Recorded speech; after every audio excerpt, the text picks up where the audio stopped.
కాసేపట్లో ఏపీ సచివాలయంలో రుషికొండ భవనాల వినియోగంపై కేబినెట్ సబ్ కమిటీ భేటీ కానుంది. మంత్రులు కందుల దుర్గేష్, పయ్యావుల, డోలా వర్చువల్గా సమావేశం కానున్నారు. ప్రజా ప్రయోజనార్థం ప్రభుత్వ ఆదాయ వనరుగా రుషికొండ భవనాలను మార్చాలని కమిటీ సిఫార్సు చేసింది. రుషికొండ భవనాల నిర్వహణ, విద్యుత్ కోసం నెలకు 25 లక్షల రూపాయల ప్రజాధనం వృధా అవుతోందని అన్నారు మంత్రి దుర్గేష్.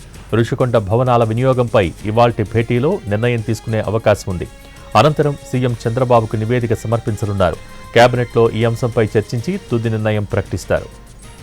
కాసేపట్లో ఏపీ సచివాలయంలో రుషికొండ భవనాల వినియోగంపై కేబినెట్ సబ్ కమిటీ భేటీ కానుంది. మంత్రులు కందుల దుర్గేష్, పయ్యావుల, డోలా వర్చువల్గా సమావేశం కానున్నారు. ప్రజా ప్రయోజనార్థం ప్రభుత్వ ఆదాయ వనరుగా రుషికొండ భవనాలను మార్చాలని కమిటీ సిఫార్సు చేసింది. ఇక దీనికి సంబంధించి పూర్తి సమాచారం అమరావతి నుంచి మా ప్రతినిధి ప్రసన్న లైవ్ ద్వారా అందించేందుకు సిద్ధంగా ఉన్నారు. Prasanna, over to you.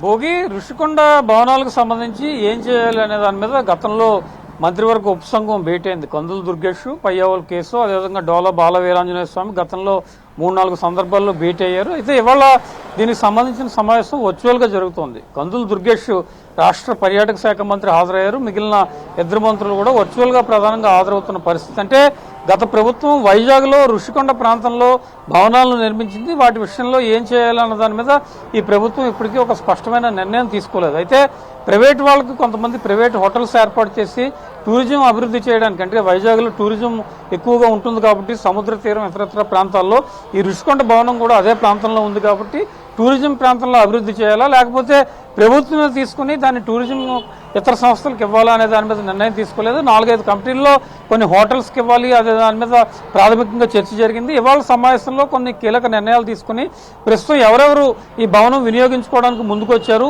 భవనం వినియోగించుకుంటే కనుక దానికి సంబంధించిన రూల్స్ అండ్ రెగ్యులేషన్స్ ఏ రకంగా ఉన్నాయి, వీటన్నిటి మీద కూడా మంత్రివర్గ ఉపసంఘం చర్చించి ఒక నివేదిక తయారు చేసి సీఎం చంద్రబాబుకు అందిస్తుంది. సీఎం చంద్రబాబుకు అందించిన తర్వాత కేబినెట్లో చర్చించిన తర్వాత దీని మీద నిర్ణయం తీసుకునే అవకాశం అయితే మనకి కనిపిస్తుంది. ఎందుకంటే రుషికొండ మెయింటెనెన్స్కి సంబంధించి కరెంటు ఛార్జీలు కావచ్చు, ఇతరత్ర నెలకి ఒక 25 లక్షలకు పైగా ఖర్చు అవుతున్న పరిస్థితి.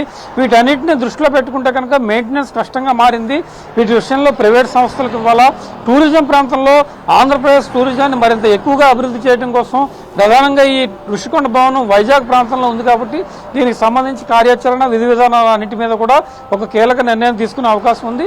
చంద్రబాబుకు నివేదిక ఇచ్చిన తర్వాత 10వ తారీఖు కేబినెట్ సమావేశం జరుగుతుంది. కేబినెట్లో చర్చించిన తర్వాత దీని మీద ఏం చేయాలనే దాని మీద ఒక స్పష్టత వచ్చే అవకాశాలు అయితే మనకి కనిపిస్తూ ఉన్నాయి. భోగి. Thank you Prasanna.